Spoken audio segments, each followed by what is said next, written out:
Welcome to the Real IDP Hunter podcast. I'm your host, Real IDP Hunter. Tonight, we're going to talk about different types of scoring, but I can't do it alone. I have special guests. I got a quartet coming at you. I'm going to introduce everybody. We're going to talk about how do you define a league. And if you don't know, I have an article on this. We'll talk about that as well over the Fantasy Six Pack, but it's really easy to break down. Tackle-heavy leagues are about 2 sacks to 1 tackle ratio or 3 to 1 ratio. If you're in a balanced league, it's usually 4 points to a tackle, 4 points a sack to 1 tackle, or 5 points. I usually go 6. But if you have that formula, I'm putting it on the screen right now before the big experts come in. If you're in a tackle-heavy league, 2 to 1, a balanced league, 3 to 4 to 1, or a sack-heavy league, 6 to 1. That's how you know what players to rank. And oh my goodness, does it change? Does it change in each league you're in? So you got to kind of know what's out there. And this is why I'm doing this video. I got 3 experts for you. This whole episode is about knowing your scoring because it's so important in IDP. Because if you don't know it, you're just going to get got. And what kind of leagues are those that you're just getting got? They're just not fun, right? So let's hit the intro. Let's get this thing started. Let's see lineups. Let's go! Bringing the lockdown. Dropping bombs. We got the tight and the tackles. A quarterback's worst nightmare. Make some noise for the defensive dominator. IDP Hunter! And the ruler of the red zone. Dropping dimes, running the offense like a boss. Big game, James!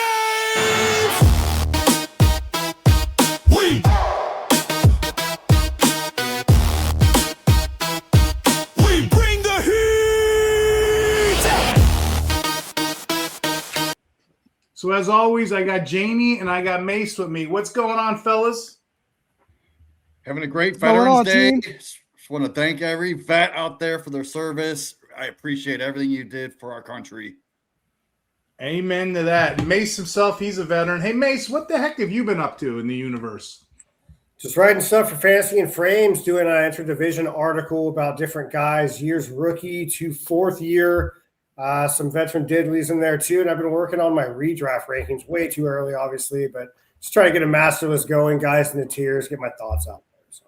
He's not kidding. If you guys want something to do this offseason, Mace has all the redraft content behind the paywall of Fantasy and Frames.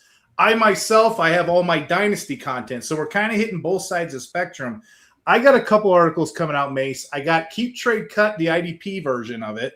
I also got snap count crimes. It's like an unsolved mystery for players. So I'm kind of geeking out with all the Dynasty. I know you're geeking out the redraft. Jamie, Mace, I didn't bring you here to reminisce, did I? We're going to get hot with these IDP scoring settings, but I got a special guest. We all know him. You guys in the community know him. He's a writer, podcaster at drroto.com, right? We call him Heat Overdrive, whatever. Why is he named that? Because he brings the heat each week. And, you know, he does a lot of writing, podcasting for multiple sports, not just football. Hopefully you can talk to us a little bit about that too, ranging from DFS, betting, seasonal content. And when he's not working on content, he runs a dojo. How cool is that? He's a dojo specialist with his daughter. And actually, you guys just finished a tournament, did you not? What's going on here? How are you? First of all, I want to say thank you to everybody out there that served that ultimate thirns. Both of you served, so I want to say thank you to as well, too. And I'm ready to bring the pain up on the IDP Hunters podcast. We're going to have some fun today, gentlemen.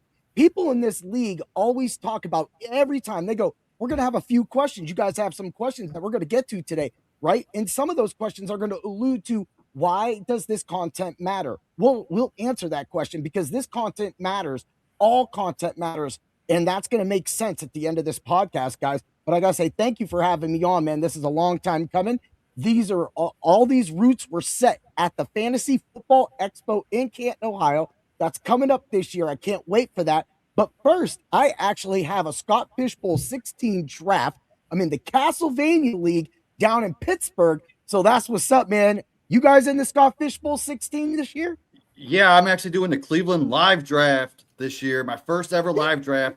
I think this is my 5th year drafting Scott Fishbowl, and I finally decided to do a live draft. Yeah. This is my 4th year, San Francisco live draft. And then I'm in the Tony Hawk division, so pretty stoked. Woo! Oh, This will be good. my second. I don't do them live. I do them on the computer. I'm boring. The only live draft I have is the Kings Classic, which you and I now share. I mean, that's a good thing to have live. So, hey, question for you. I wanted to talk specifically about your community. I know you're into a lot of other stuff besides football. What kind of fighting styles do you teach for starters?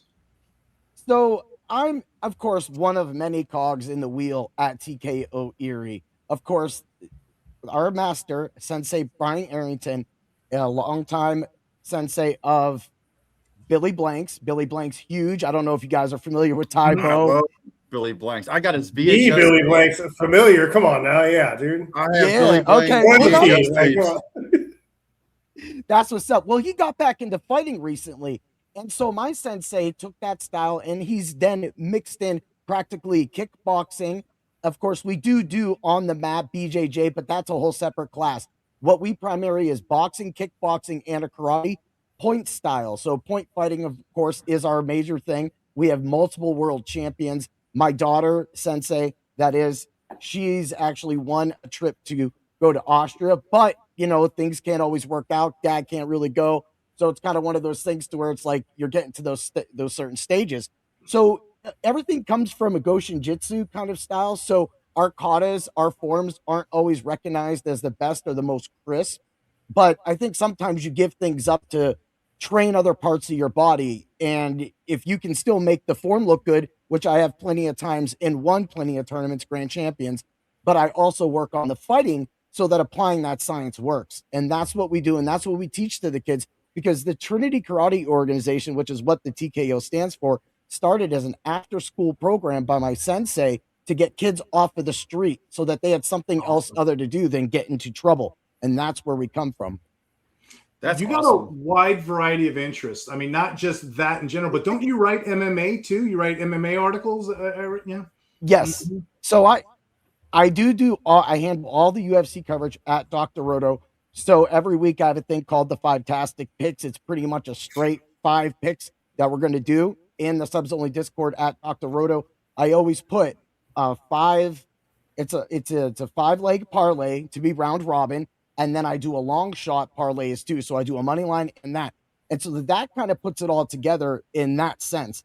And so you get that behind the paywall. Of course, on the Fight Club of Pain, which airs live on Thursdays at 7:00, we cover 3 to 5 fights, and we dig deep. I give out the numbers. We go into fight theory, which is where I feel that being a fighter, a champion fighter myself, it helps me slow down the fights while I'm watching. So it's led to some really good wins for us.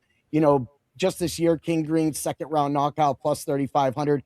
It's amazing that sometimes you can get these crazy numbers. Even Sean Strickland, we had a plus 2,700 on a 2nd and 3rd round, I think it was, on Sean Strickland. So for me, it was one of those, that was when he was fighting Fluff. So it's one of those things that you can hedge if you know what you're looking for. And it's the one sport that computers can't simulate as well, too. I'm nerding out. Well, honestly, I was going to ask you where to bring the pain came from. I was going to ask you, so now I know. Today specifically, I know you're into fight theory, defense theory, like strategy. That's why I wanted you on the show. 3 major scorings we have. We have the Fantasy Pros. That's like the Aikido of MMA, right? Actually, let me ask you. I don't think there's no MMA fighter that practices Aikido, huh? I don't think so anymore. You have to be MMA. Like even the boxers get tore up. I mean, this weekend we got a prime example. Cameron Smotherman's about to get smothered again because the dude can't wrestle a lick. Fantasy you Pros put Steven Seagal in the mix. Like Steven Seagal gets made fun of for his fighting style in the MMA world. Yeah. Fantasy Pros is the Aikido of IDP. Then we have the big play scoring. We have the 1, 2, 3. We're going to cut into it. But before we do, I have one more question for you. Me and you play in this crazy league where you kind of like you channel your evilness, don't you? You just bring it all to this dark Go ahead and explain what the heck this league is I'm talking about. Let's give these boys a shot because they are committed.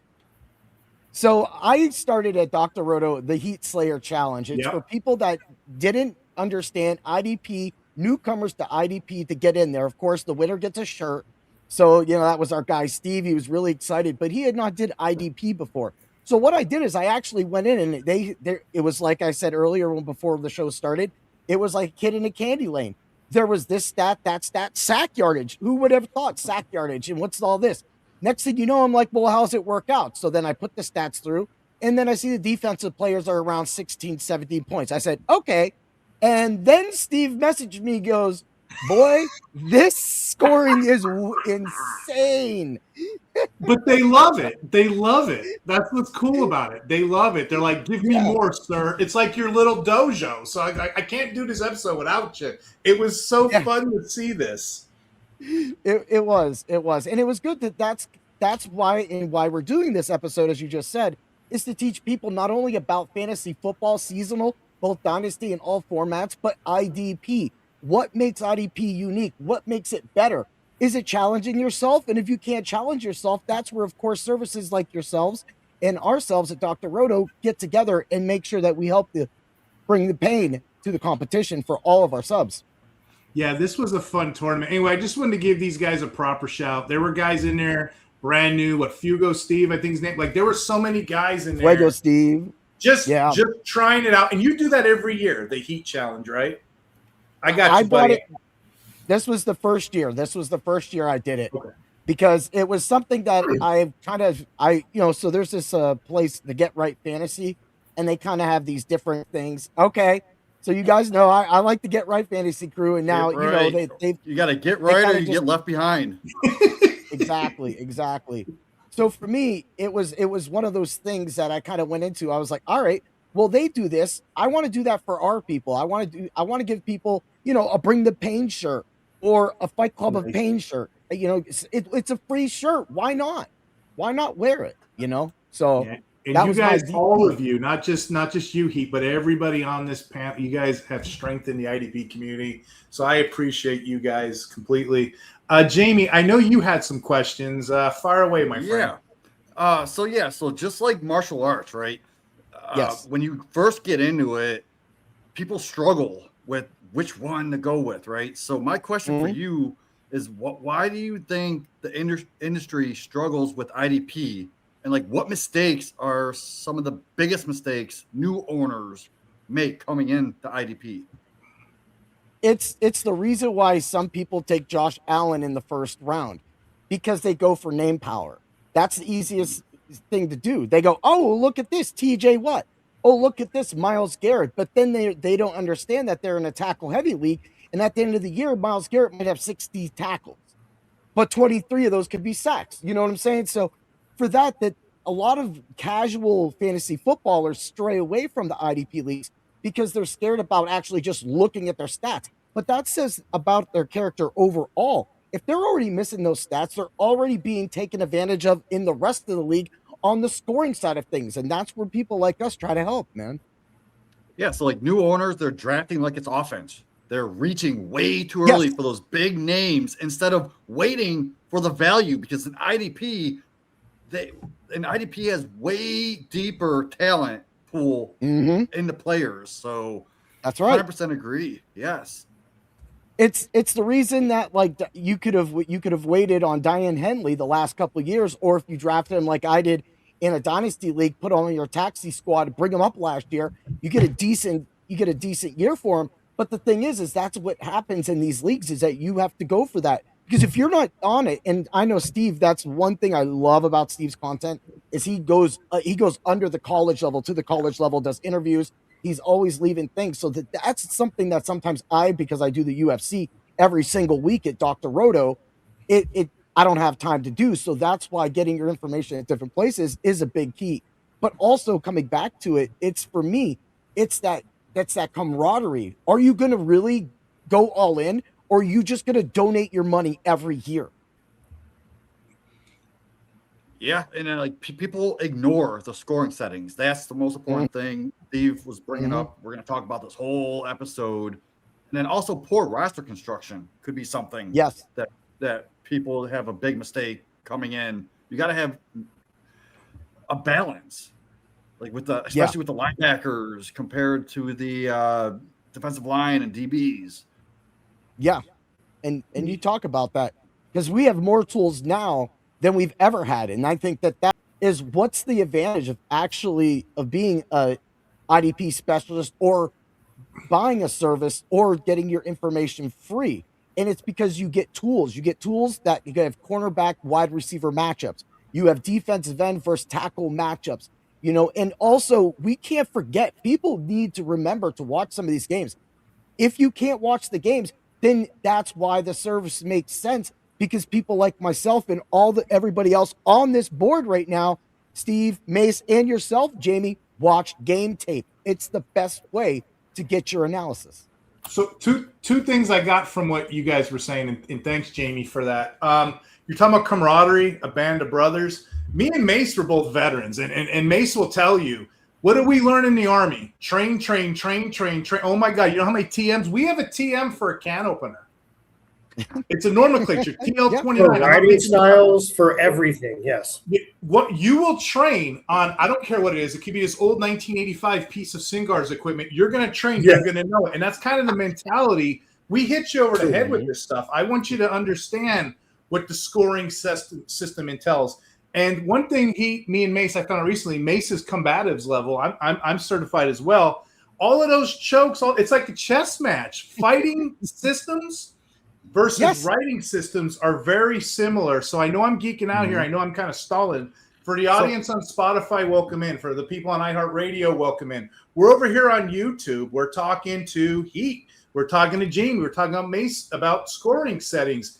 This is the article I have on screen. It's over at the Fancy Six Pack now. I'm gonna take a couple excerpts out of this article while the experts are talking. Mace, you know this article. You wrote the original one. You wrote the original evergreen content. And, of course, I added all my tomfoolery into it, too. So we have a smorgasbord of soup here. You brought the potatoes. Jamie brought the carrots. I hope you didn't bring the meat. That sounds suspicious. But you brought something. You brought the spices. The hot meats. You brought the spices, but I'm very excited to get this going, Mace, and I know you have questions, so go ahead, my friend. Yeah, kind of off the wall here. What's something that you've learned or that's been instilled to you via martial arts that you have now incorporated into maybe like being a commissioner, or just something in the fantasy football realm? Is there anything you've taken from one side and brought into the other, or maybe vice versa? So that's actually a good thing. Right now, I'm training to become a black belt.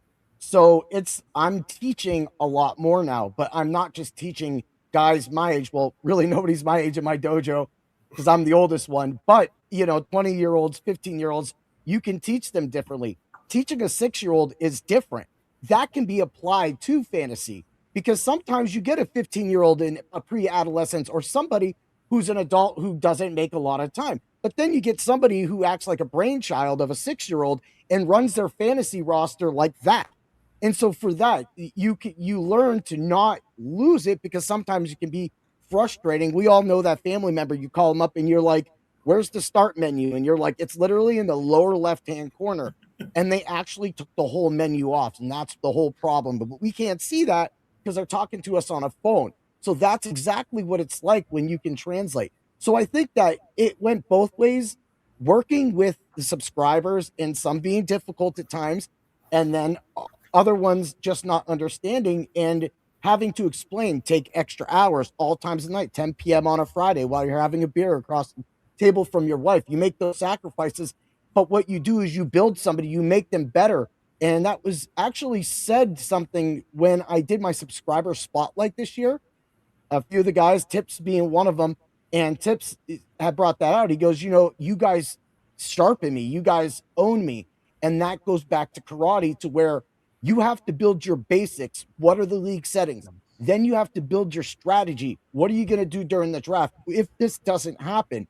And I think that adaptability works in martial arts and in fantasy football. So in martial arts, you kind of have I guess a repertoire of your own kind of moves that you like to do. You like to set up your 1-2s, your 1-2-3s. I'm not a fighter, so I'm not even going to try to, pretend of what's going on. When an IDP or when someone who's on the offensive side wants to open up their television, that's what I always say. You take 65% of the TV and you open it up when you watch football. When someone wants to do that, what do you think are some of the stats that pop out to them? Like in your league that Steve was talking about, He said it was like Wild Wild West scoring. It was crazy, but he's all about it because people are getting into it. What do you think that like is so daunting for a beginner? What do you think are the main scoring parts that pop out? And then you now, as a very knowledgeable individual about both sides of the ball, what scoring systems do you think that you would incorporate on the defensive side to counteract the offensive side to make things kind of on a level playing ground?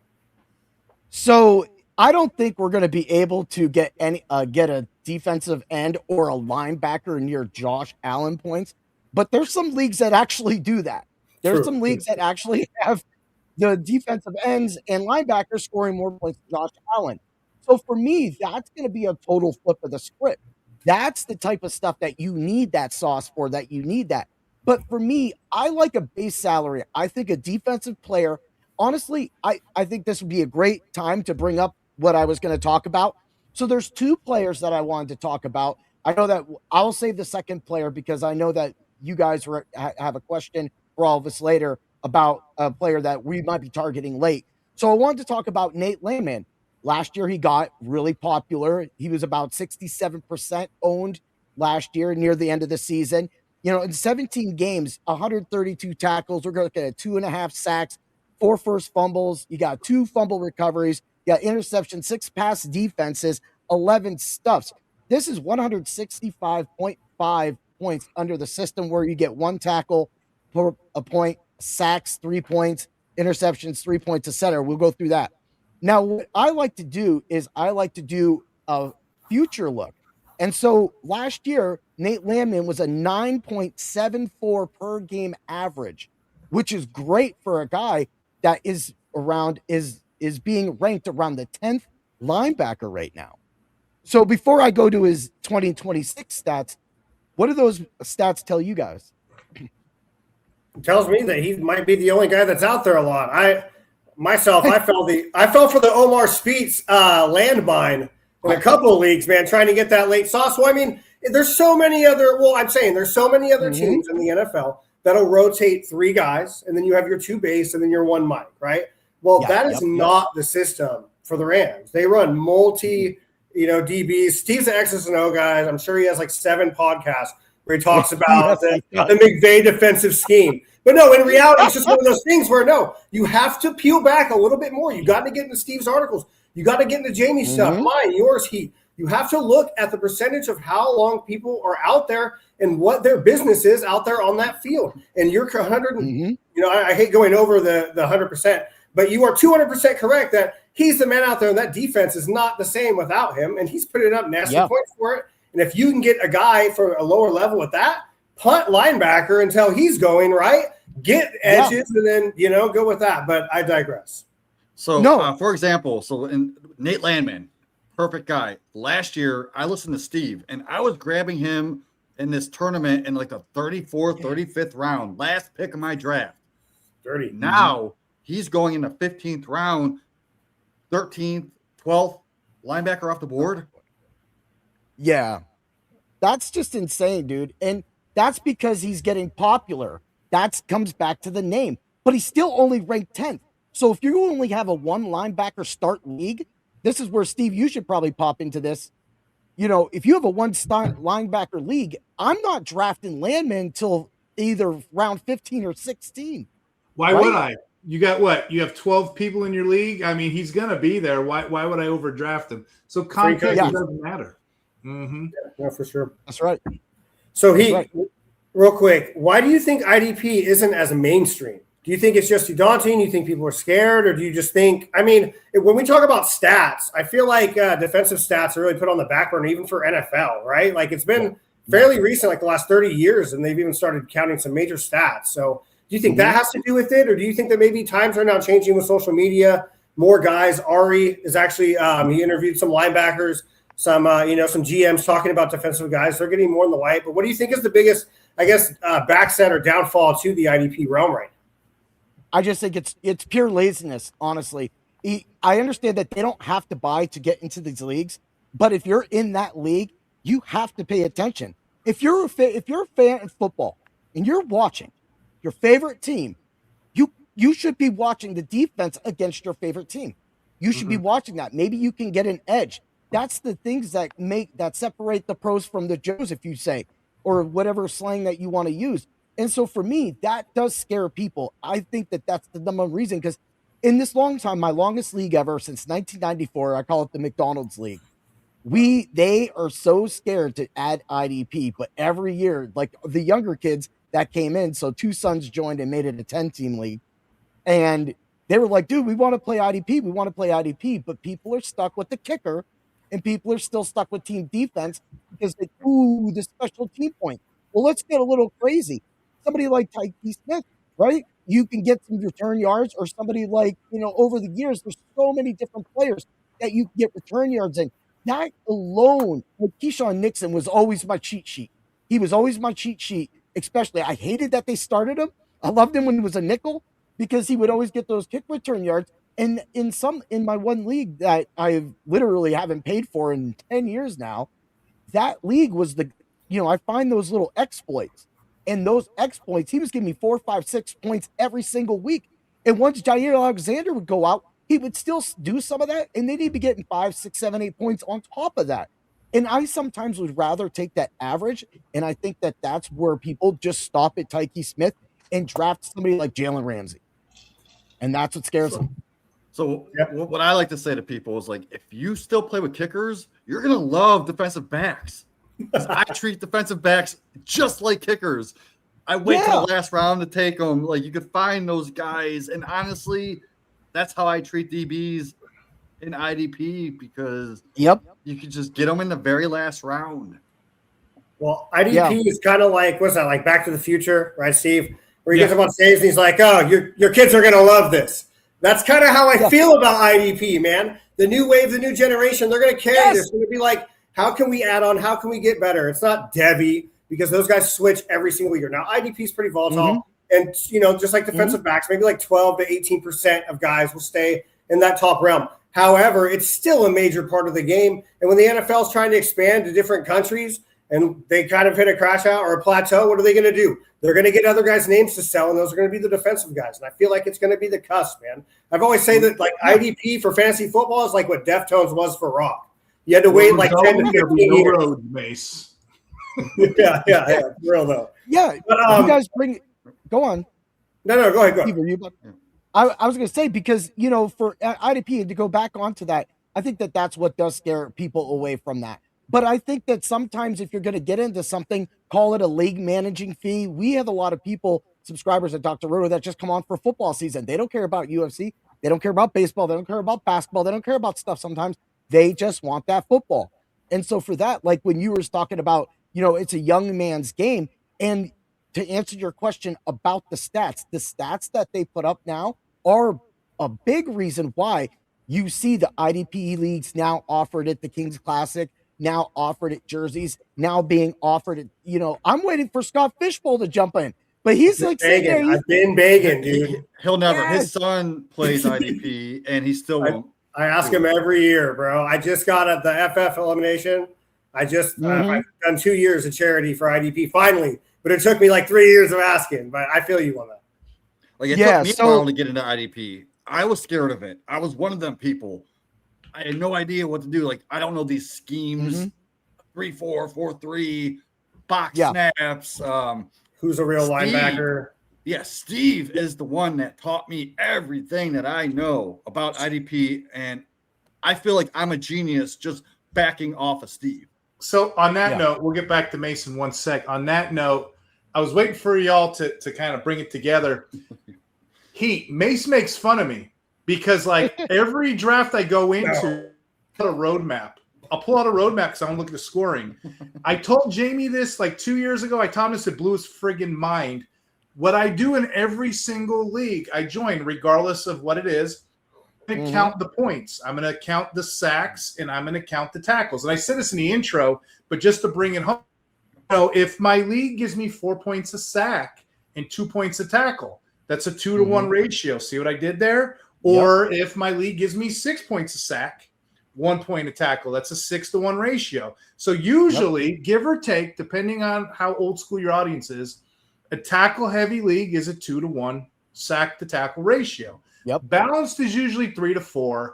I see people say sack heavy's 5. I don't know. I think anything over 6, because there's a lot of spicy leagues out there.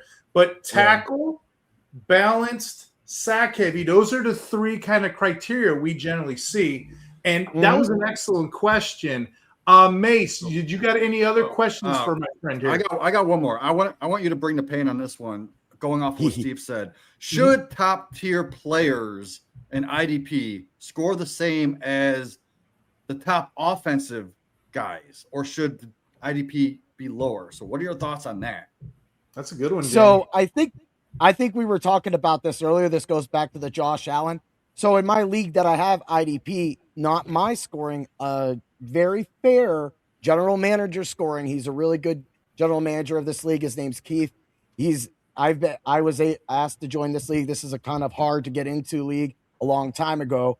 So what Josh Allen is around 29 to 30 points, but someone like, let's say, Foyce Aluakun, he's around 11.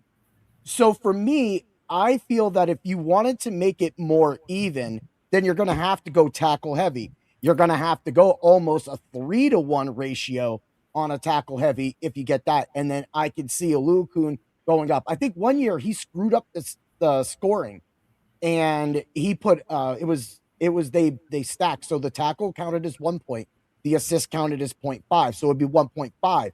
So someone like Aluakun was scoring 30 points every week. And that was a big key. So even a half point to any big tackle monster, Zaire Franklin, as we were talking about with Nate Landman earlier, and I'll actually throw those points in. To me, that is the key. If you want to pull it together, do I feel that the defensive players should score as much as an offensive player in a balanced league? Yes.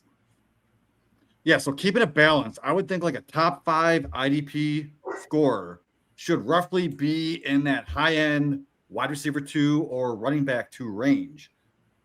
So not a top 5 overall offensive player, but like in this type of scoring, that'll keep things fun and it'll keep things fair without actually making defense an afterthought or over the top. Well, you just said it right there. Would you rather have Zaire Franklin or Jalen Warren? You know what I'm saying? So, and then if you still run defense, Rams defense. So before we move along, I want to pop in. So my 2026 stats for Nate Landman of the Los Angeles Rams, go Rams, horns up. We're going to bring the pain this year. Ooh, yeah. Right?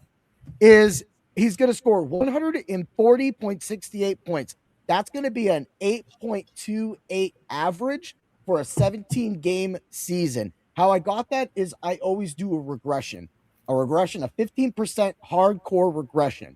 Then I look at, of course, did they have off-season surgeries?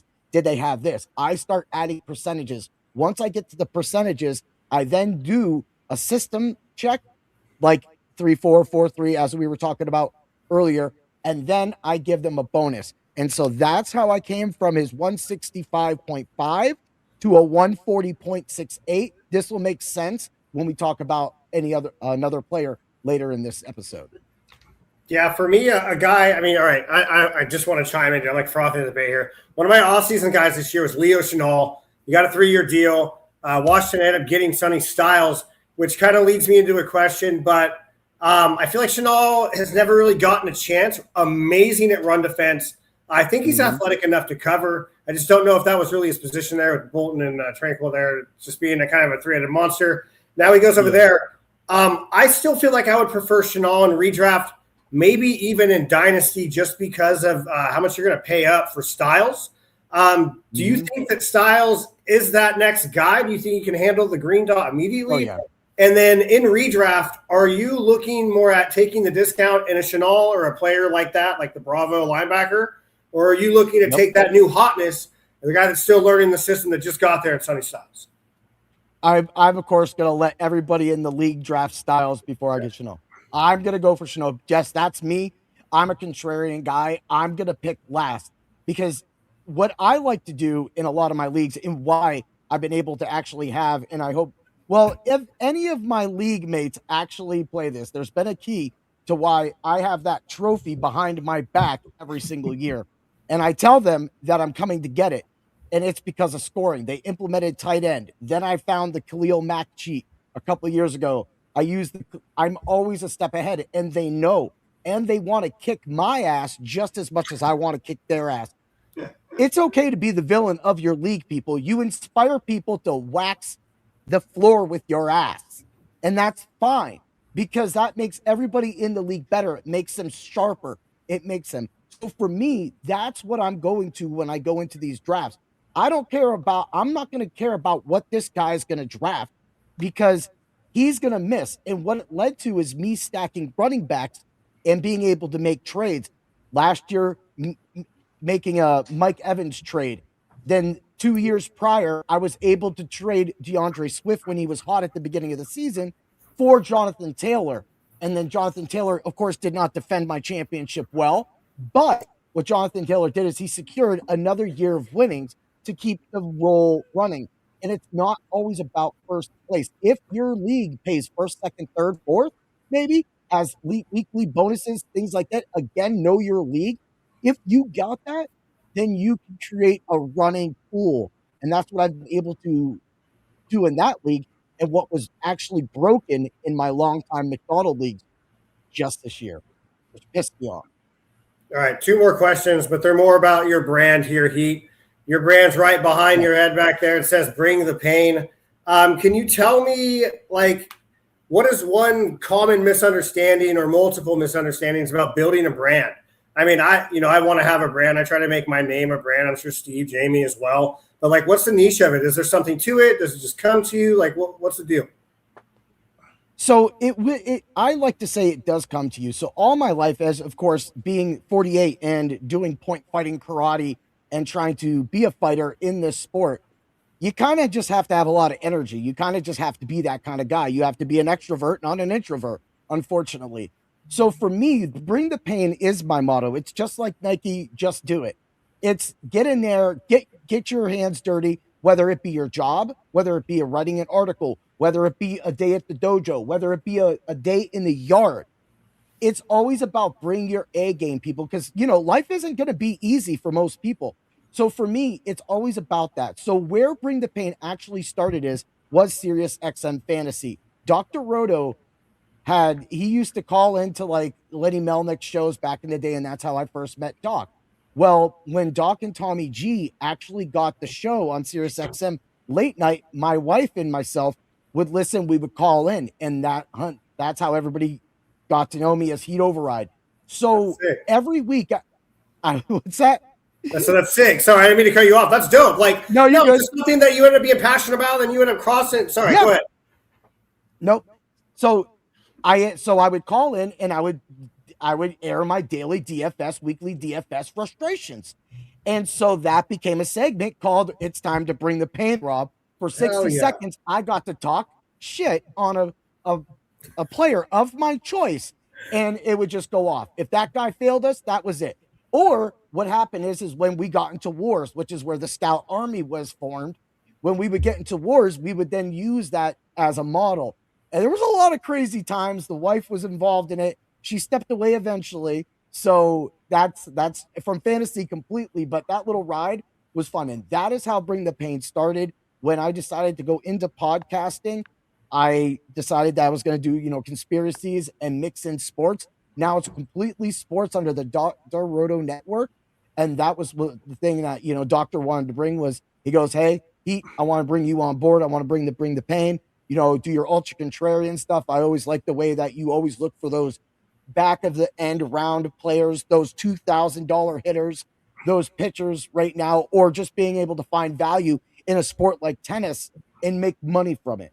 And that's honestly the whole reason that the whole brand had a boost to get to where it's at. So I do owe a lot of that to, Dr. Roto, and then of course the team around me, because they support me. And that's, I think, the best. So that's, I would say, how you create a brand, but you have to lock in. You can't just think to do your brand every day of the week. You can't expect somebody else to promote your brand. You have to do a lot of that legwork yourself. You hear it all the time. You can either have a 9 to 5 or you could do it. Steve has so much time to be able to cover so many IDP players that he's always going to have a personal edge on a lot of people in a lot of leagues. And so for me, that's what I believe. And guys like me, we're able to go deep and lock in.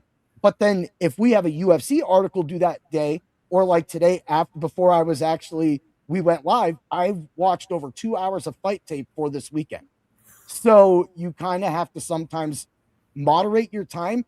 And starting out as a football guy and then taking on the MLB, then the MLB betting and DFS, and then bringing in and creating the product for the UFC, and then throwing in fun little tennis lineups, that was the process.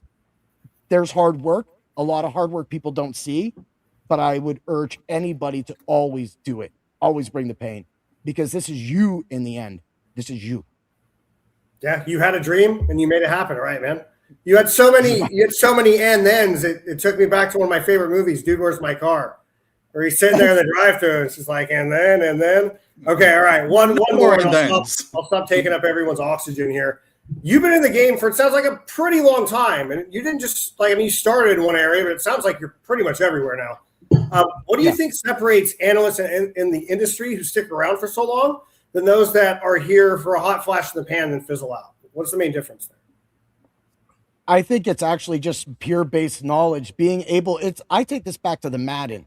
Back in the day, people didn't know. We didn't have these stats. We didn't have the internet, right? So the only way you could know who was on a team back then, back in let's say the late 80s, was maybe Tecmo Super Bowl. Of course, that was the 90s. But when you got Tecmo Super Bowl, you're like, oh, look, man, Otis Hampton, Otis Anderson, and then you got really excited. You're like, man, who's Pete Metzelaars? And then you're like, Gary Reasons to Believe with 50 interception. That was the perfect guy. He would always get interception because Lawrence Taylor was always coming around the sides. So we got to learn players like that. And I think that right there is the key. The goal is that we didn't have that back then. So you have to find a niche. Again, you don't have to work hard at this, but if you're putting up $1,000 in league fees, why donate that? Just give it to me and I'll win it back for you in DFS if you're really going to go about that. Let's show some heart, people, man. Right, guys? I mean, it's an investment. No, it's an investment. Do you want to lose to your league mates, or you want to talk that ish to them, man? Right. So speaking of super technical, what's one IDP player that should have had more stats that was able to tackle Bo Jackson? That would be Steve Atwater, man. Steve Atwater. Name drop. Nice. I think if Steve Atwater playing in that division and, I think Steve Atwater would have definitely had, in today's schemes too, they would be able to preserve his body. He would have been able to be out there more instead of just being out there grudgingly. They would have rotated him out for maybe a sip or two, or maybe the beginning of a set, bring him in when the team makes it to the 30, if they make it to the 30, thus giving him a rest, making him more effective for the late in the game. That, again, goes back to the snap count thing that Steve always focuses on, too, because that's huge. Is your guy in there? But if he's in there 60% of the time, a guy like Khalil Mack, but he's scoring like 15 points, then you got to leave a guy like that in there, right? Heck, I like what you said there. I want to go back to what you said earlier. In fact, I wrote it down. Life isn't going to be easy for a lot of people. I love that quote. If I was a tattoo guy, I'd get it on my arm too. Life's not going to be easy for a lot of people if they don't know they're scoring, right? We're in a combatives tournament right now for Fantasy Pro scoring, and everybody has a plan until they get in there. They don't know. But you and I have been playing over 15 years. We figure out little nuances. We figure out little ways to game the system, as these guys have, Jamie, Mace, as well. When we're looking at Fantasy Pro scoring, this is the tournament for the audience that doesn't know. Spotify, Apple Podcasts, welcome in. For the people that don't know, we have a Fantasy Pros tournament every year. And I've had some success. I've been a top 3 ranker, a top 4 ranker, top 10 ranker. So the last 3 years I've ranked. Mace, you've hit number 1 quite a few times, and Jamie, this is your first year doing it. So this is the preferred tournament for all IDP offense too. But this is the Fantasy Pros scoring system. I'm going to read it to you guys. You guys just tell me. There's no wrong or right answer here, but what sticks out to you? Solo tackles are worth 1.5 points. Assisted tackles, 0.75. Tackles for loss, 2.5. Sacks, forced fumbles, recoveries, just 4 points. Interceptions, 5. Defensive touchdown, 6. Seems to be the standard. Most play 6. Safeties, 2. Again, just seems to feel right when you put safeties, 2. Passes defended, 1.5. What jumps out to you guys? How would you defend that? Seems to favor the linebacker, you're saying, huh, Jamie? Or even edge rusher, right? Just getting those sacks. So if you're in a sack-heavy league, you're just adding those tackles on top of it. So, fun fact, not only does it seem to favor the linebacker, it's overly unfair to the linebacker. So if you're ranking your linebackers priority, this is the setting to do it in. 11 out of the top 15 last year were linebackers. And just to give you a comparison, DB9 was Jordan Battle. He finished with 169.3 points. For those defensive back enthusiasts out there, okay, your 9th player, you're taking DB9 Jordan Battle. Well, I'm taking my 9th player linebacker, Tyrell Dotson. How does that match up? Well, I'm getting 214.3 points. Jordan Battle only got 169.3. So this is heavily favored for the linebacker. Good point, Jamie. And then what else did you say? You were talking about defensive linemen? Also, like they need to up the big plays for the DBs. Well, they're not. But talk about the defensive linemen again. What were you saying about that, buddy? Yeah. So, like, if you add up all their stats, because you're getting the points for the tackles for a loss, you're getting the hit on a quarterback, you're getting all these different points added up. It's like 9+ points per sack. Me and Mace were talking about this offline, actually. When you're drafting a defensive lineman in these formats, you don't have to overlook it, because an elite defensive lineman, one that has tackle ability, is going to score. I mean, we're talking about guys like the TJ Watts, who actually led this format 2 years in a row. Max Crosby's a guy. Miles Garrett led this league format last season. So, like, a DL1, 287.8 fantasy points last year, as opposed to going down the line, I'm going to say DL7, 197. That's a whopping 90-point difference. So you're not wrong if you want to take that elite defensive lineman, like Jamie said, and maybe your next 5 picks go linebacker, and whatever else is left, take your DB. What were you saying about DB, Jamie? I know I cut you off. I apologize. I just think that they're so irrelevant that they need to focus more on like those. You're going to lead the great DB revolt, brother. Keep it going, dude. Defensive backs have lives too, man. Dude. Well, you need to find those guys that play closer to the line of scrimmage, like those box safeties, right? Yeah. The free safeties, the cornerbacks, you don't even want those on your roster. They're not even sniffing your roster. So I have a take on that, actually. I'm going to hold it, though. Guys, do you have anything that you guys look at or you guys want to talk about with the Fantasy Pros format? Yeah, I got one thing on the Fantasy Pro scoring that really grinds my gears, pisses me off. I don't know. This is just me, dude. Seriously, sorry. I got to pull it. I've been doing this system for a while now. The rant. Get me. Someone take away my soapbox, bro. Jamie, come here. So sacks, forced fumbles, and recoveries are the same. That's what we're going with here. Thank you. Okay. Forcing a fumble is crazy. It can change a game. I understand that. Make it 3 points. For a guy to fall on the ball and get 4 points is crazy. Now, if you knock a guy down and recover, fine. Give him the 8-point stack. I'm cool with that. If some guy hits someone and knocks the ball out, it needs to be 3 points, 2.5 at the least. And then you need to have less for the recovery. That's all I'm going to say, man. Yeah. No, I agree with you too. I just hate that it's all on the same line. Like, that whole rhetoric right there is the problem, right? That just pissed you off. And I'm looking at it, and it's exactly, you're giving out free points. And it was going back to what Jamie said too at the same time too. So are we going to just look at those guys like, do we want tackles, or are we just going to get hit? So I always do, in any format, both offensive, defense, who can get you the boom? Who can get you the boom? Under a format like this, the boom for somebody like a defensive end linebacker shows, and like Steve was talking about, shows how dominant somebody can be in that. Meanwhile, passes defended at 1.5.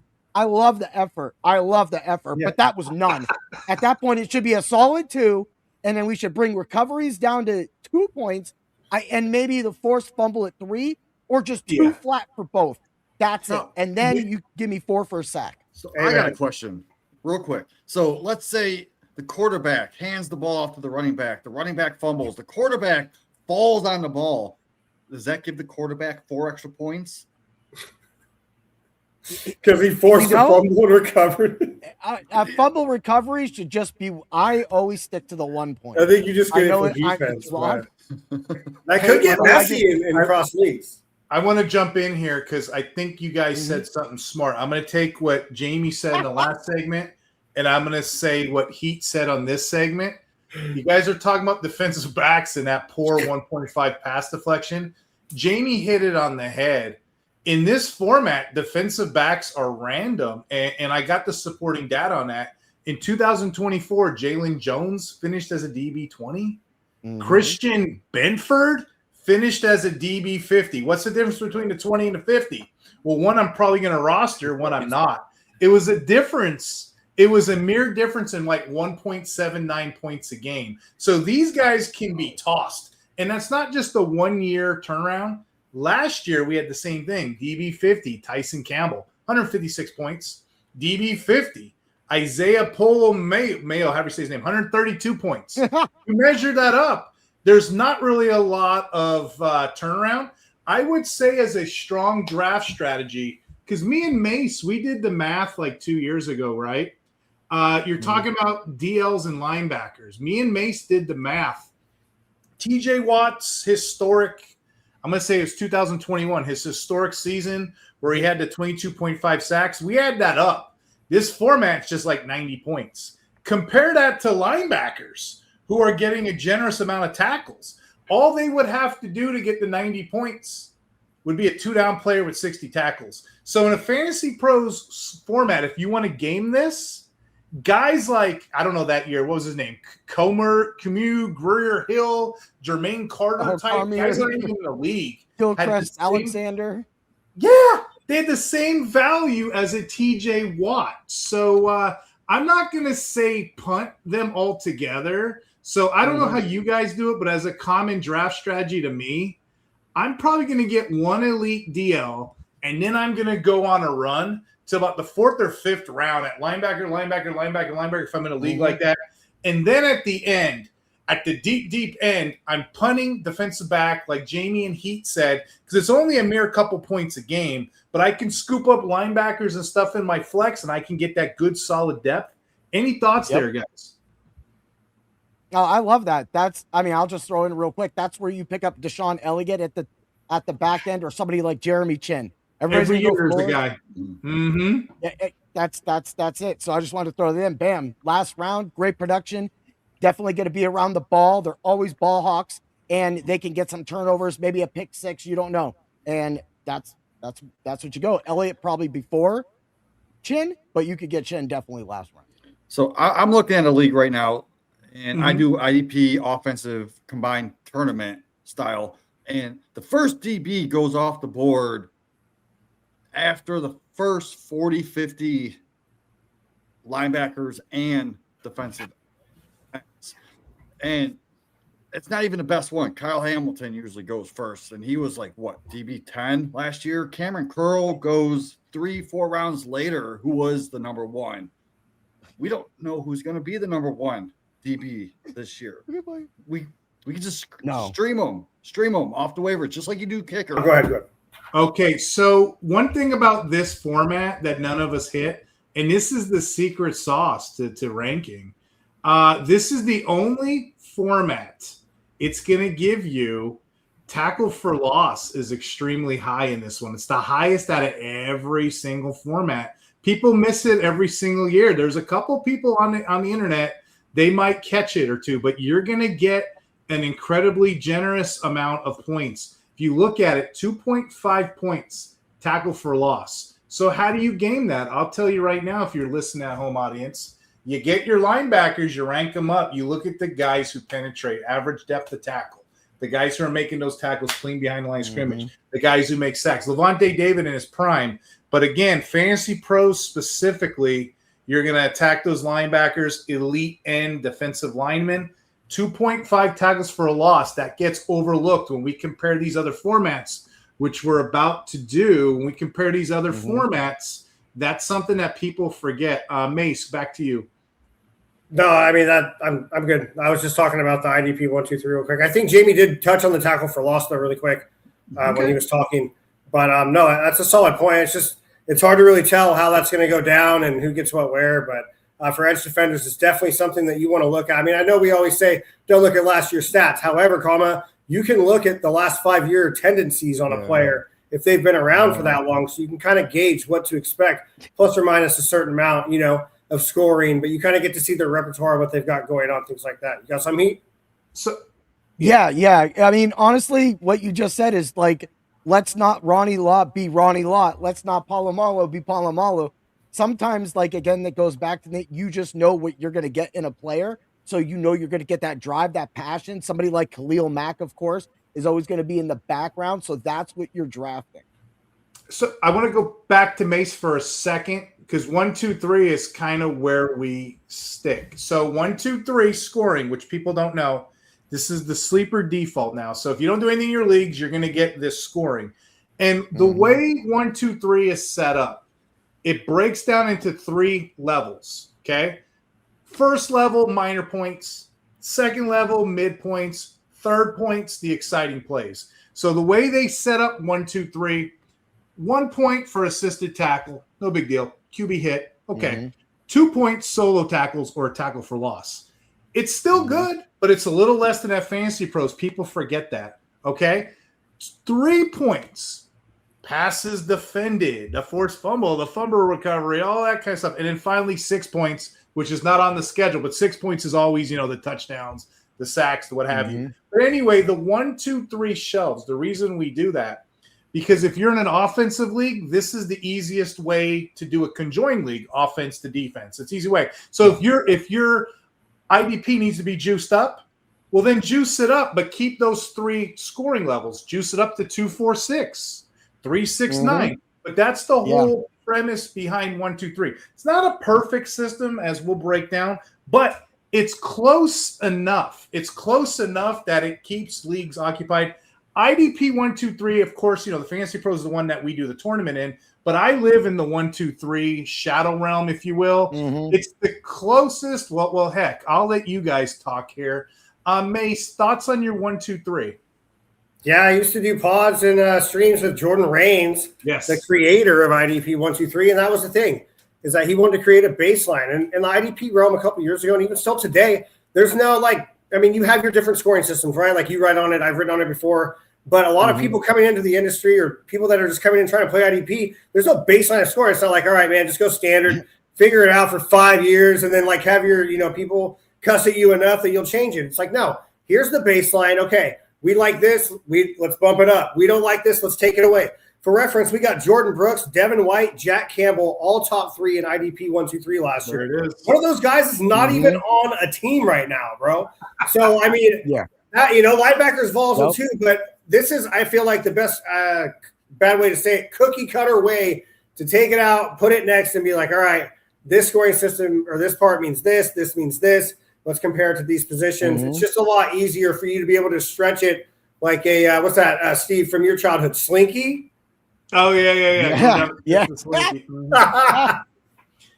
Payne, like he said, Jordan Rains invented this, and he worked with Payne over at IDP Army. I got a chance to interview Jordan Rains. I got a chance to interview. He said he was at work and he was thinking of the Jackson 5. 1, 2, 3, ABC. And that's how he made this format. It was designed, Mace, and Jamie knows this too. It was designed to be the most balanced, fair, balanced kind of system, but it's not. We exploit the hell out of this. We do. It leans a certain way, and I'm just curious. Well, I'll go to Jamie here, and then we'll go to Payne. Is there anything in here that you look at? Anything very generous as far as the scoring? What do you do in your leagues, my friend? You also have to consider, is it a start 11 offense, start 11 IDP? Yeah. Is it a start 10 offense and 5 flexes? Because all that matters. If you just start flexes, you want to balance it more between the DBs and the linebackers and the DLs, because if not, you're just going to draft all linebackers, and those defensive linemen are just going to be irrelevant unless you're the top 5 guys. So just pay attention to roster construction is what I'm trying to say. Right. Apropos of nothing, you're going into this guns a-blazing. You got your guns. I got your, like the high noon, the old video game or the old Wild West. You got nothing. We're going to draw here. Linebacker, even though this is supposed to be balanced, linebacker is very generous with the 2 points per solo tackle. If you get one of those guys, if you get one of those goons, you're going to be wheels up ahead of everybody else. And just for comparison, when you're exploring IDP 1, 2, 3, the point difference last year, LB10 was Carson Schwetzinger. He had 281 points. DL Nick Benito, only 235. That's a massive 45 points you're leaving on the table. I'm not saying punt DL, but linebacker here, and this is the second format that we said, linebacker here is probably the way to go.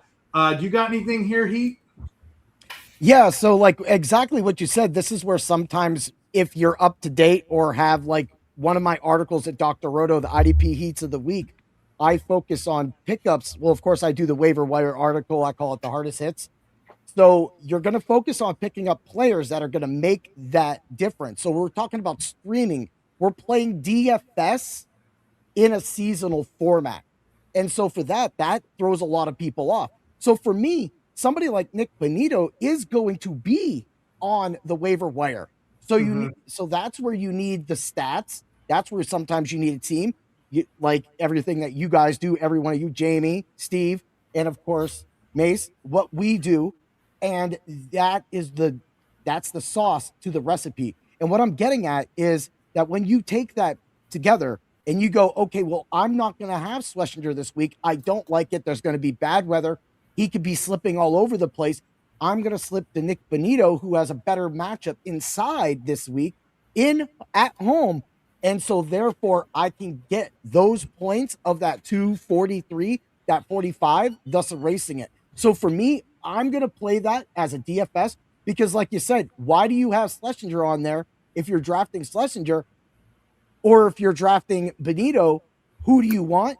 A lot of Cleveland Brown fans are going to go for Schlesinger, and you're going to get Benito in the end when nobody expects it.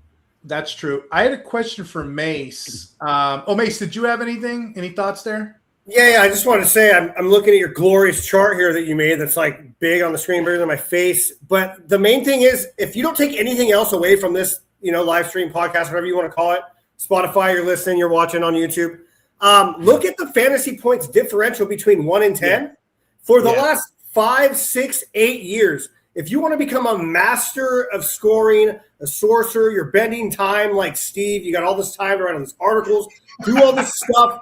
Seriously, look, 2025 DL 1 to 10. The points differential is over 100 points. You go over to DB, it's like 20. Smart. So if the difference between the number 1 guy and the number 10 guy, you're only missing out on 20 points. But if you're missing out, in this scoring system, 1 to 10 on over 100 points, I mean, obviously, you know which one you need to put on the front load and which one you need to kick to the curb. So on that note, and I'm glad you said that first, believe it or not, DBs in this format is actually good value as opposed to like the other one we just seen, which it was nothing. You guys were smart about that. This one here, 1, 2, 3, it offers good value if you look at the scoring.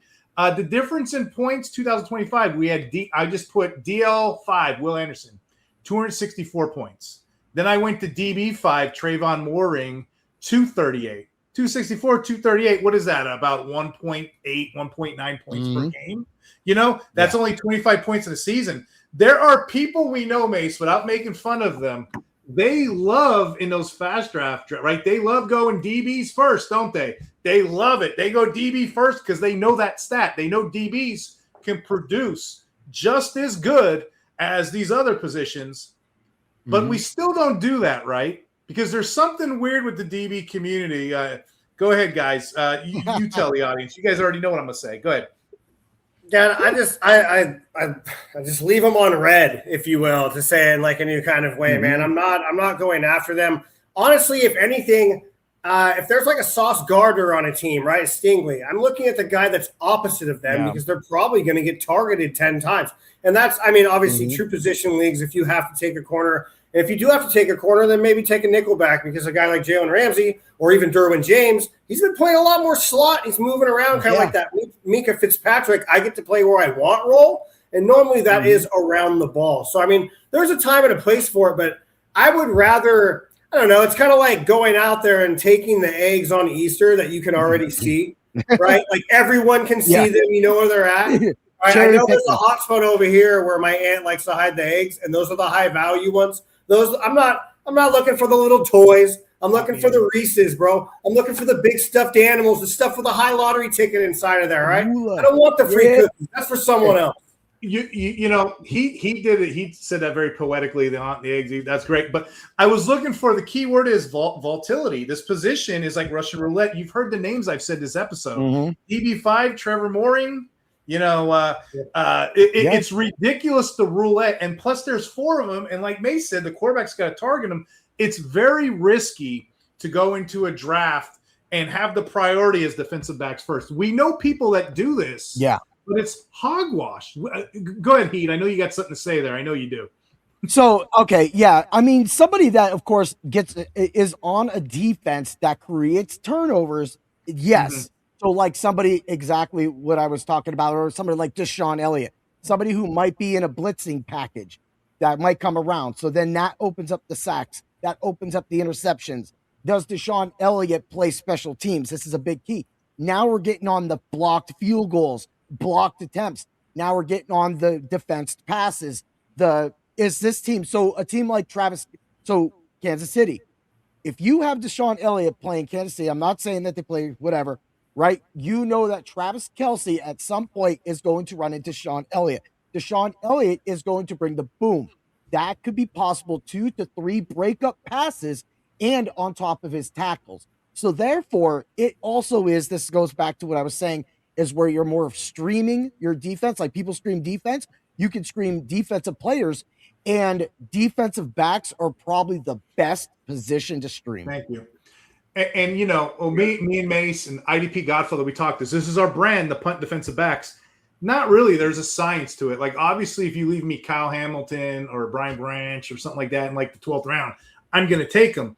But for me, and I'm going to ask all y'all this, a common draft strategy to me when I know I'm in a 1, 2, 3, I'm probably going to get a defensive lineman anchor. I'm probably going to get one of those guys first 2 rounds. And then the next 3, I'm probably going to gobble up linebackers, maybe the next 3, 4 rounds. Is that how you guys do it, or you guys have a different theory on that? Go ahead.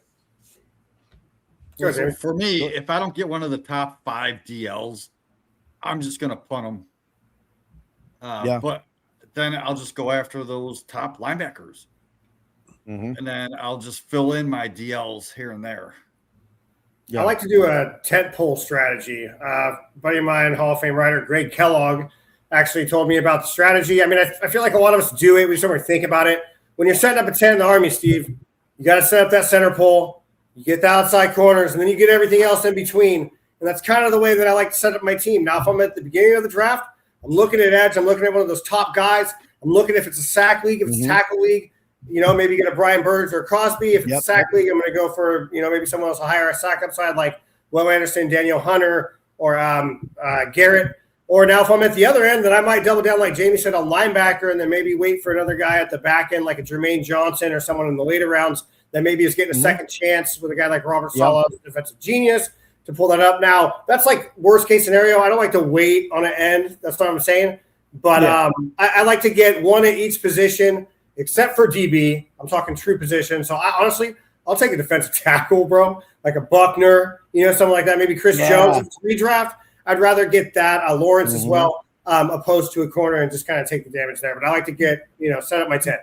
That's a good point. There's guys like Zach Allen, which people just assume. Tackles, but they're playing 5 tech, 7 tech. They're way off the edge. So that's a D. That's a free DL. It's all about value. Diversifying the portfolio, if you will. You know what I mean? But, that's an excellent point. Yeah. No, and I want to just like throw on back again. This is again comes back to knowing your league. This is what we're talking about on this podcast. So like in my fantasy baseball league, because of course we have all that coverage at Dr. Roto, I have a guy, his name is Javier Sinoja, right? He is eligible for left field, second base, third base, and relief pitcher. What? That's Relief crazy. pitcher. So I can put him in my relief pitcher stat. This is why when we talk about, people play checkers and other people play chess, this is playing chess. This is getting an advantage because now, like today, my guy was off, Jansen. So then I just put in Sinoja, and guess what? Sinoja's working. But if you look at Sinoja, out of the last 5 or 6 games, he's gone double digits at least 4 or 5 times. So I got Sinoja literally last. He's like that defensive guy that does a lot of the back end work, the punt returns, the kick return yards. Like last year, I can't remember his name offhand, but I had a defensive tackle that was registered as a running back. So I'm like, okay, well, it was a running back registered as a defensive tackle. So I threw him in. I was like, if I need a defensive tackle this week, I went and drafted him because guess what? Now he's there. Now I'm going to be able to put maybe a fullback or a running back and get a couple carries. That's a good point because, in this next category we're going to do, which is the big play scoring, some people call it sack heavy scoring. Some people call it IDP show scoring. I don't know. They don't own it, but it's called sack heavy, big play. It's all this type of scoring. Those are fun for best balls. Those are my favorite. Those are fun. Yeah. And you only have a certain amount of roster space. So I'm looking for dual eligibility. I'm looking for ways to geek out and kind of cheat. So a lot of my DL linebackers are kind of, I can put him in the LB spot. Mace, is there any players or anybody you're thinking about that's like dual eligibility? Maybe they can play different ways. You know what I mean? Like, is there one player that can break the internet like Kim Kardashian's butt? What do you think? I don't know, man. He only shares your last name, Hunter. Travis Hunter, you know what I'm talking about? No, dude. People love this guy, and it's all about your scoring settings if you can stack offensive and defensive. But like you were kind of, talking about with your relief pitcher / second baseman / outfield, that's the kind of, value you get in a player like that. So it's kind of tough to, pass them up. However, I will say take it with a grain of salt. If you're out there drafting Travis Hunter in a conjoined league in like the 3rd round, you're paying absolute elite tier for him, and you're really hoping it works out. Now, I've said this the whole offseason. He did win, the college wide receiver of the year. So it would be an absolute smack in the face for that award if they completely converted him to defensive back and said it's because he can't run routes or he doesn't know what he's doing or it's not good. So I still think he can get both there. But also there are other guys like when Micah Parsons first came out, people weren't sure. He kind of played inside at linebacker. He also played outside. He didn't have a real position, and he ended up being an edge. So you really got to watch out. There are certain trends. There are certain times in your rookie drafts when like a guy like Arvell Reese, a lot of guys weren't sure if he was going to be an edge or a linebacker. Well, it turns out he's going to be an off-ball linebacker. Do you want to take an off-ball linebacker with your 2nd overall pick? So I'm going to go deeper. System, right? If you're playing in this scoring system, maybe because you get more sacks, more whatever. So it's actually worth the risk of the pick. But obviously, you got to look at your scoring and stuff. Go ahead, Steve. Jamie wants to go deeper, and that's what she said. Go. Always. She did say that. She goes deeper. So I love going deep. And a few years ago, there was a guy named Boye Mafe who had dual eligibility. And he got us over 20 points per game. And you could play him in your DL, your LB. But, I know he did fall off a little bit. Hopefully he has a resurgence. But guys like that, you need to look for those types of guys that can get you 20-plus points per game that are eligible for those DLs and linebacker position. Yeah. Best ball for sure. Sorry, not to cut you off here real quick. Jump in on your energy here. I'm really enjoying this podcast, guys. Like we're going a little bit too quick for me. We got one more category, which is the big play scoring. But I just want to thank y'all, Mace, Heat, and then Bizarro Superman up in the right corner there. I want to thank what that is? I was wondering. This TED Talk, this masterclass, can you imagine me trying to do this by myself? It's just the energy's different. I sound like Eeyore, and you're trying to get through it. I'm bumbling screens and this, that, whatever. But I love what you said, Heat. You got to know your formats. Why do you got to know your formats? Well, there's major errors. There's major margins of error that you could be making in a draft. And I just want to read a couple to you. While you were talking, I was thinking about this. Jamie and Sherwood, right? He was LB10 in those 1, 2, 3 tackle heavy-esque sets, right? You play him in a big play scoring, that's LB20. You're screwed. That's your season. Defensive backs like Marcus Jones and Mike Jackson, they thrived in the big play, which we're about to talk about. They were DB 1 and 3, but they dropped down to 26th and 9th in 1, 2, 3. That's your season. May said it earlier. On the flip side, players like Cam Curl, Nick Cross, 1, 2, 3 scoring, they were DB 1 and 2. You know where they were in big play? 17th and 7th. This one here is probably the biggest changeup. Nick Benito's another one. Great in big play. Love to see those sacks, DL5. He was DL10 in tackle heavy, 1, 2, 3s. Daniel Hunter went from DL3 and big 3 to DL8. And here's the biggest crime of them all. Old man Josh Sweat. He was actually DL9 in big play. He was all the way down the road in his wheelchair and his cane, all the way down to nursing home. DL24 in tackle heavy. So again, when people tell you, I don't need to know my scoring, I know players, they're dead wrong. You need to know this stuff. You have to know this stuff. You said old man Josh Sweat, dude. What does that make me? I'm 36 years old. I need you to send me some tennis balls and a walker. He could have went Calais Campbell at that point. No.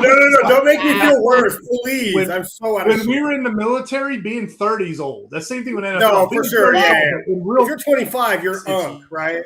For sure. Jamie, we were talking about different types of scoring. I listen to everything you said. I got my headphones on. Yeah, we're talking about different types of scoring, and we're segmented in this final category. It's easy to say, well, I'm in a sack heavy, I'm in a tackle heavy. You look at those, oh, sacks are 4, this is 1. But where big play comes in, they kind of trick your eyes a little bit. And you have to read the defense. I didn't see what it said. What did it say, Mace? It says old lives matter. My girlfriend. Old lives matter. Sorry. When you're looking at big play or any league in general, Sleeper can add extra little ingredients. So when you want to measure the sack or the tackle, and why does that matter? Because we want to gauge the event, what happens at the end of any play. It could be a tackle, it could be a sack. I want to know where these formats are heavier on. Am I in a tackle, bounce, sack? But anyway, with the sacks, that's not all that happens.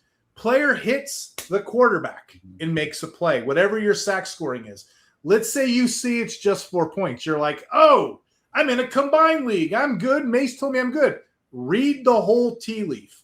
4 points a sack. What else happens on that play? You get a quarterback hit, right? You might get 2 or 3 extra points for a quarterback hit. Now we're up at 6. Sack yards. Some leagues have sack yards. Yeah. The average Google, according to Google Wikipedia, the average play when a quarterback goes back to play, he loses about 6.5. So that's another 0.6-ish points. So where are we at? 6.6, and I'm just freestyling now. Now let's go back and look at your tackle ratio. You're getting 1 point for a tackle? You're in a 6.1. You're in a tackle-heavy frenzy, but you're thinking because of the scoring, you're in a tackle or whatever. So you have to look at all of that. And here's just an example of one of my best balls that I've done recently. You know, you got to add all that stuff up, because if you don't, it's all on the thing. Whenever I draft, that's the first thing I'm doing. I'm looking at all my numbers, because the sacks can kill you. For this example here, when I pull up big play scoring, when I pull that up, I didn't list the sack points, because every league has a little nuance to it. Could be 3 points, 5 points. It really doesn't matter. The sack itself doesn't matter. It's all the extra ingredients that they put in there. They might give you the 2 points for a QB hit. Now all of a sudden you're up there. You might get, 3 points of forced fumble, 6 points of interception. Jamie said it earlier. Look at those passes defended. You're getting 4 points in here. Holy smokes. The other formats, I'm only getting 2. So now all of a sudden, in big play scoring, you already know this is very sack heavy, very big play, that may be the way we go. I'll check in a second. But also, defensive tackles could be played here. Outside linebackers could be played here. Just like the real NFL, these are fun in best balls, because just like the real NFL, these players go at a high pick. But in our tackle heavy settings, they don't necessarily get the love that they deserve. But in this kind of format, explosion, stuff like that is the key. Do you guys have a preference on how you attack this? Would be my question. I go where the yards are, man. What's that? Yeah, the yards. Yeah, I go where the yards are. No, I'm not normally like a big scoring guy myself, but when I see those extra yards, man, I don't know. I'm like, I do the math of, obviously, but I'm like, this is just so much of an extra bonus on every time. If I can get a guy like a Brian Burns that can get tackles and sacks plus the yards on that, then honestly, if I wait for linebacker even on the back end round, or if it's like a third round reversal, which you'll get sometimes, and you're in those beginning rounds, I won't even care about getting 2 defensive ends, man. I'll try to target that and then go for my linebackers after, just because you get more. Because obviously the green dot linebackers are going to go first. But in this kind of scoring, I feel like you want an off-ball linebacker, a guy that's going to get tackles and get sacks, maybe like a Peyton Wilson or someone that's getting ready to kind of change over the torch, something like that. Yeah, you taught me that in the fast drafts. They do this big play scoring. It's best ball, but it's limited, like roster size, like you guys were saying. There's only like 5 positions, so I can go DL all day. Yeah, and then maybe go back and get a linebacker with DL eligibility that plays that off-ball edge. And then if I have to, if you force my hand, I'll play a DB.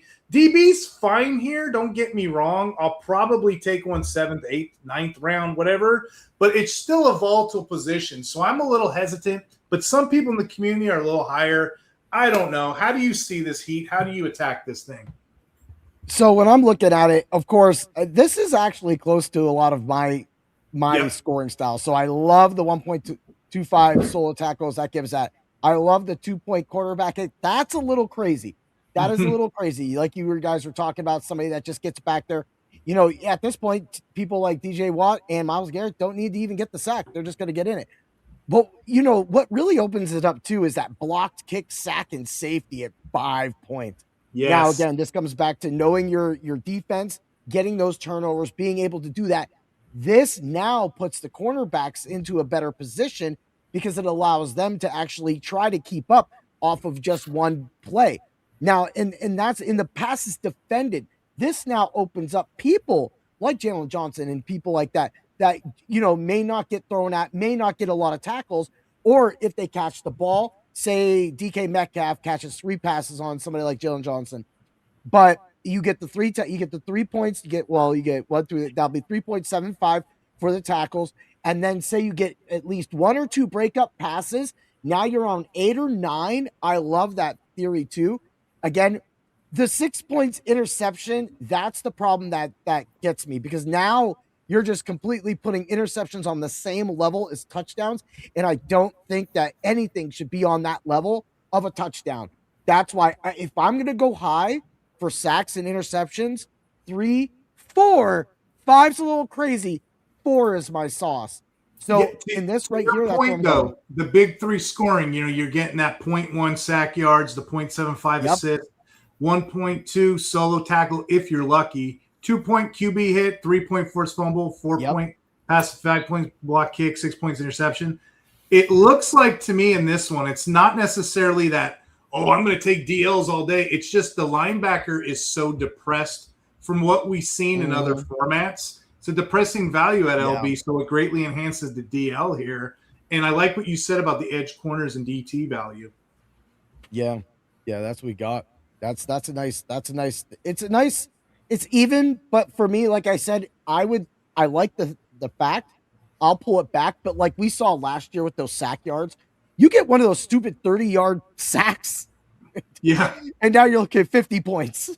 Yeah. The point drop off is massive too. I know I see some people go, I'm going to go LB first, then go DL. Well, if you do that, you're killing yourself. If you look at, I pulled up on screen, the massive drop off, the top defensive lineman line 2025 was Myles Garrett at 391. That may be an anomaly. So I went DL2. Let's talk about Brian Burns, 339, 339.1 points. Compare that to the whole position, go all the way down to top 25, Dallas Turner. That's 196. So 339, 196, right? It doesn't drop off to like 24 DLs deep. You're getting about 200 points to 339, right? If you look at the other side, LB1 linebacker, and this is 279, that was Jordan Brooks. And then going down to Nick Bolton, 235. It just makes better sense because you're losing massive points. And on some points, Brian Burns and these guys, you lose 100 points just by not taking the DL early. Now, I'll tell you when it evens out. It starts to even out when you get to like DL 50, LB 50. When you go down the board, guys like Derek Barnes, who play at DL, he's getting 150.5 points. And then Cody Barton, who was getting 169.8 points, around the fifth highest score at the position, that's where it swings. But the only time that happens is if you play in leagues deep enough. Yeah. You said DL 50. I gotta throw a shout out to Fantasy and Frames real quick, because there are people out in this game who are out there selling stuff and they have 40 players that they are ranking. And you, my sir, just said top 50 is where you're getting that drop off. You need to know those extra 30 to 50 guys' names. Come to Fantasy and Frames. Talk to our boy, Bring the Pain. We got you. Yo, I gotta say that, and that's something that Doc said too. When I'm actually working on my rankings right now, and then so I break it down. So my formula right now goes, I do 30 because Doc was like, "Hey, we need to do 30." Most leagues are that. You're talking 50. That totally makes sense. Of course, with my workload and everything else that we do, the 30 is where we're at. I then take that 30. I go to a tier. So I do 3 separate articles for defensive line, linebackers, and just defensive back in general. And then I take those 30 and I make it 5. So then you go down the tiers. And then, of course, I do the podcast over it. The reason why we do that is exactly what you just said right there. We need to know who those late round guys are, because if we take Kenneth Gainwell last year with a pick that someone took TJ Watt the prior with, you win. TJ Watt didn't have a good year, but guess what? You got to draft Kenneth Gainwell and come back with somebody like Nick Bonito or anybody that we were talking about tonight. I mean, the list is long. That's what we do. With DB, and Jamie hit this earlier. I'm going to go to Jamie with this too. With DB, you're getting some pretty fair value here. You're getting the 4 points for a pass deflection. You don't see that in many other formats. You're getting 6 points for the interception. You can get some damage here, not to mention the 3 points of forced fumble. You get the right player here. You don't necessarily even need a box safety. You can just get some animal that's playing all over the field. It's all valid points if you want to consider taking a DB a little bit earlier. But I would say if you do that, be careful. We know the volatility here. But I will argue it switches in this format from when LBs are kings in the other two. DLs are kings in this one. Linebackers incredibly nerfed. That's why I kind of went right to DB here. But DB, if you're taking a DB, do your studying, do your research, because the volatility, like I've said before, it's all over the place. In this format, I'm going to go to 2024. Alante Taylor was a top 5. Kirby Joseph was a top 9. You're laughing. Brandon Jones cracked the top 13, right? Many examples of this. They're going to go outside the draft.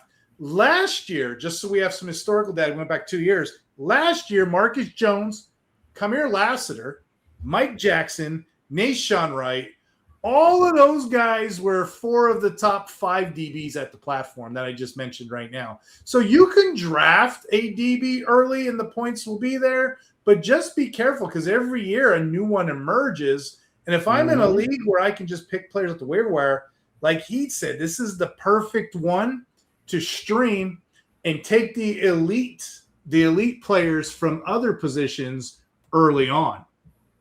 Yeah, so I love that. So with the pass deflections, I used to write the wide receiver versus DB article on Fantasy Six Pack a few years ago, and guys that were not the top names but the secondary person, they're going to get targeted more. So in this format, I would easily just stream those guys because no one's paying attention to them. That's generally what I do. Is I usually fade the defensive back for that reason. And here's what kills me, the community. You know this better than anybody else, Heat, Mace, Jamie.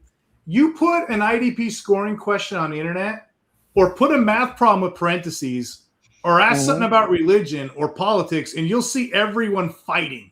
Everyone fighting. Look, I don't do this for the argument. I do this to explore the question. I want to know what I'm in. Hence the roadmap analogy. I can pull up a roadmap and I can see which direction I need to go.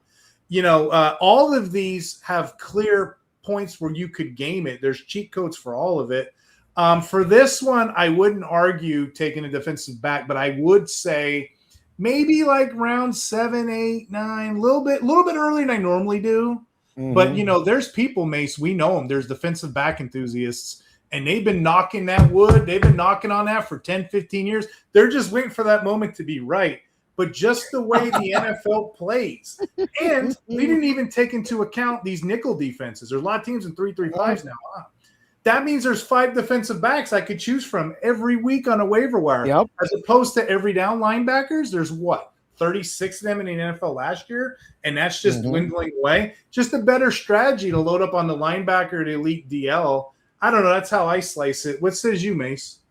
Yeah, no, there's definitely less meat on the bone for linebackers, especially with the I feel like the NFL has every couple of years the defensive schemes have identity crisis. You know, the box safety. No, seriously, the box safety. You're right. No, the box safeties come in. Now they're not really there anymore. Now we have like so many DBs. Now the linebackers are done, but that's because the linebackers can't cover. You know, there's only so many guys that are like Fred Warner. But now you got guys like Peyton Wilson who run a 4-3-4, and he could be out there being a coverage guy, but he's never had to do that before, so they have to get taught. So I feel like as you have a bunch of new defensive schemes pop up, just like with the Shanahan, you know, McVay, you know, McDaniel offense, now that's going to branch off in a couple of years and be something else, just like the Reed offense. Or just like the Fangio defense, or, you know, whatever Brian Flores decides to do, and other people will just take and manipulate it. But it's all about that for sure. You got to look at the trends there. You got to see what's going on. And always punt defensive back. Please, for the love of God, do it. I can't tell you enough, man. There's so much value. It's too much value. Yeah. Mace has made fun of me a couple times. He's like, "Oh, you took Kyle Hamilton." Yeah, dude, it's the 12th round. I mean, you got to know where your value is. But I mean, that's chicken, bro. Yeah, at that point, I'm punting him. Yeah, I was real mad last year when it was like literally my pick, and I you know, in Dr. Roto, he has his own 16-man dynasty league, and Nick Emanuori went right before me, and it was like 4th or 5th round, and I was so mad. But in that draft, you see, this is where I got caught. I thought Doc was going to actually credit Travis on both sides, so I had the 3rd overall pick. I picked Travis Hunter, thinking that I would just throw him into the only single cornerback slot that we have. And that was not the case. That was not the case. So he made him an offensive player. He didn't counter that. And so it was kind of like I got one here. And that rightfully so. Doc is not stupid. He's like, Rob, you ain't going to do that. But that would have changed my draft strategy if I would have like picked up my phone and been like, hey, Doc, before I draft Travis Hunter, are you crediting this? Because, you know, at that point, he can still change the scoring because it's a rookie draft. But that's not what happened. I'm stuck with Travis Hunter. But that, again, comes back to even us sometimes. We can overlook situations, and then we'll get bit like that and leads to the next year. Hey, before we head out on this episode, I just want to go around the horn real quick. And I'll start with you, Payne. What are you working on? Any final thoughts? Anything that grinds your gears? How can the audience find you? All right. Before we get to that, I will give out a player. We had a question on there. A player that I loved. I did mention him earlier. It was DeMarvion Overshawn. So I took his 19 games, which gave me 153 points, which was an 8.05 average. Now, DeMarvion Overshawn is being ranked on ESPN by their 3 people of an average of 25th. 25th. Now, I bring that up for a reason because when I do my regression, and then I know the type of player that Overshawn was 2 years ago when he was healthy, I then added a point. He's going to score around 140 points in a regular IDP format. That's 8.24. Now, why I brought that up is because earlier I had predicted that Nate Landman was going to be an 8.28. You lose 0.04, but you gain 15 positions and that draft capital. Now, that's something I wanted to bring out. That was the guy that I had for that. I wanted to make sure I get that answer. You can follow me at Bring the Pain on any format. I'm on Spotify. I'm on, of course, YouTube. If you put Bring the Pain in, I'm the only guy that has that other than the Method Man. And of course, I come to bring the pain, and Hardcore. yeah. Start singing, dude. Yeah. That's it. Yeah. We get on my astral plane, right? And at the same time, Chris rocks. So that's what it is. Of course, all my work is at Dr. Roto. I do UFC and WWE rankings weekly there. So if you want to check out my power rankings as well, too. In season for football, as I was talking about with Steve, I do the IDP. It's the hardest hits waiver wire article that hits on Tuesday. And then, of course, every Tuesday I do a podcast and I will highlight one player and I highlight a bet on that player for that podcast. Then we flip it over to my IDP heats of the week. Those are the guys, 5-person position that you're going to play that week. Again, the same thing. I give you a bet at the end because I have both the seasonal DFS wise and betting articles at Dr. Roto. I do that. So you can find me all right there. And of course, Heat Override. But that's what we do, man. I'm excited. And I want to say thank you so much for having me on. It was great to finally catch up. I know we're going to see each other at the Fantasy Football Expo again this year, gentlemen. And I can't wait to share one in person with y'all. Heck yeah. Jamie, what are you working on?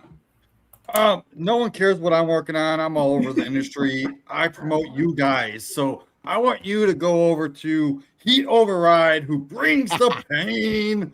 And then go check out Mace, because why are you over there looking at me? Wise girl standing there. Yeah, okay.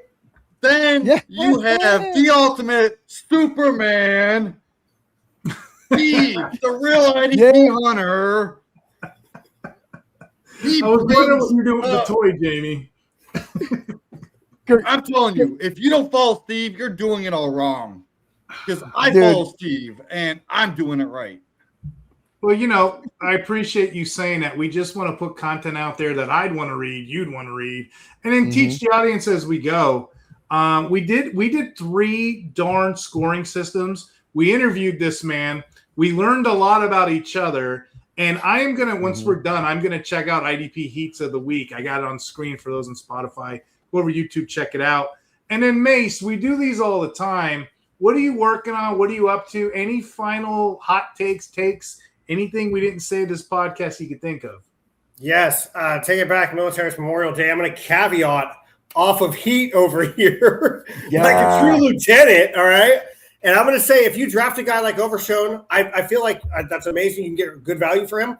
Take his handcuff in D. Winters, because he's going to be there in the round after probably. And I mean, I love Overshown. I think he has a lot to bring. He's going to sell jerseys. He's from Texas.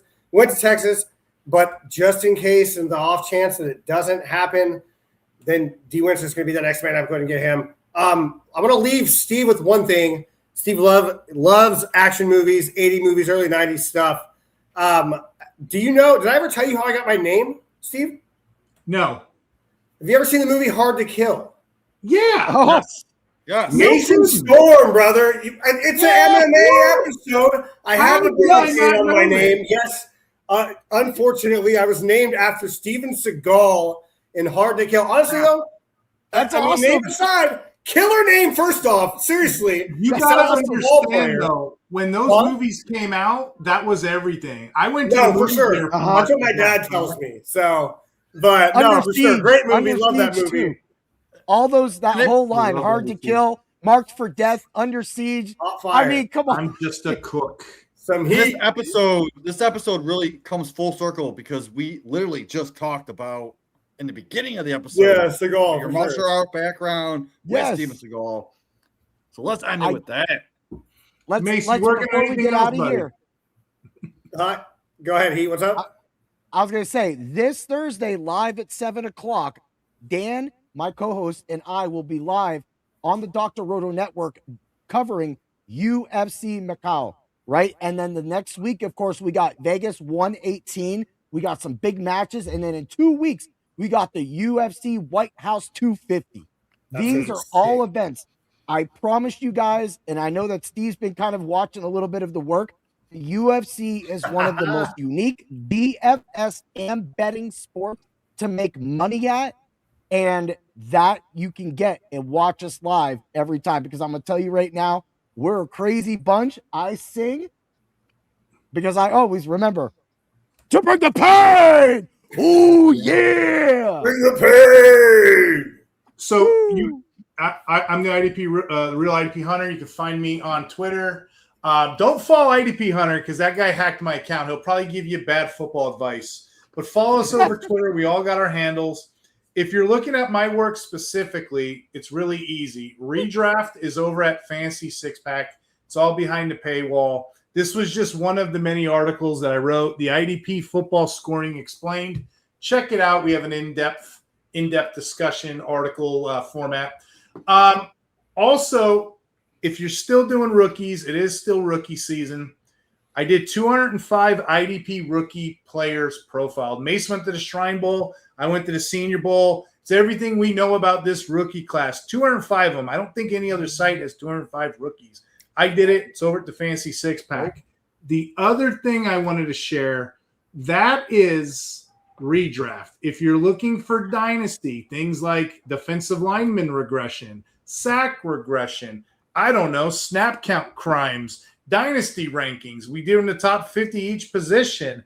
All of that's behind the paywall of Fancy Frames. So for my content exclusively, redraft, Fancy Six Pack, dynasty, Fancy, and Frames.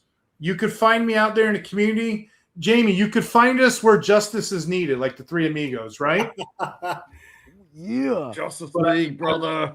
I really wanted to thank y'all for coming on this show because, like I said, this could have been a drag when you're talking about scoring. Some people lose their damn minds. Like they look at Fantasy Pro scoring and they're like, "Oh, it's 2-1. That means it's balanced." The hell it is. You do that, you're going to be like a top 40 ranker. You're going to know what the hell happened to you. You know what I mean? So you got to know what you're getting into. You know, you're going in a gunfight with no ammo. So thank you guys. And y'all took it from different parts of the community. You know what I mean? Y'all went different ways. So thank you so much for coming on with me. Hopefully we get a chance to do other shows. What do you think? Oh, yeah. Oh, we're doing some wrestling. We know that. You guys got to come on a wrestling show with me if you guys love WWE. UFC? Back, brother. So I'll do some DFS, maybe. I don't have any more content. I've said everything I want to say until like the preseason starts. I really don't. I think I'm going to do an IDP dart throw episode. I'm going to put that out there probably next week. But unless Mace and Jamie got something cooking, I'm going to close the Real IDP Hunter podcast for a couple weeks, and we're going to get going again. I'm going to be all over the best ball community. So I'm going to bring them over to our channel so you guys can get all the best ball knowledge that you can get. Can you shout that out real quick about your best ball buddies? They did the video. Who did the video? There's so many of them, and I want to bring them all on. So I will drop video after video after video, just day after day after day. Just they all want to come on our show. I'm already on their shows, and we just want to give you guys the best information that we can to the most up to date, because best ball changes daily. That's right. With all the news that comes out. That's right. Yeah. I don't have anything else to say. You guys? Oh, man, I had a great time, man. Thanks again, guys. It's great to be in the same podcast screen with all of you as well, too, man. The honor is completely two ways on this one, man. I mean, we went almost 2 hours, but it didn't feel like it. It felt like a good, like I said, learning is fun. It could have been a TED Talk. You guys made this fun for me. So from my heart to you guys, I appreciate it. Thanks for putting the time in. I know y'all are busy. Thanks, guys. Anytime for the Real IDP Hunter. Heck yeah. Ooh, yeah. Oh, yeah. Talk hard, everybody. Have a good night and take care. Mm-hmm.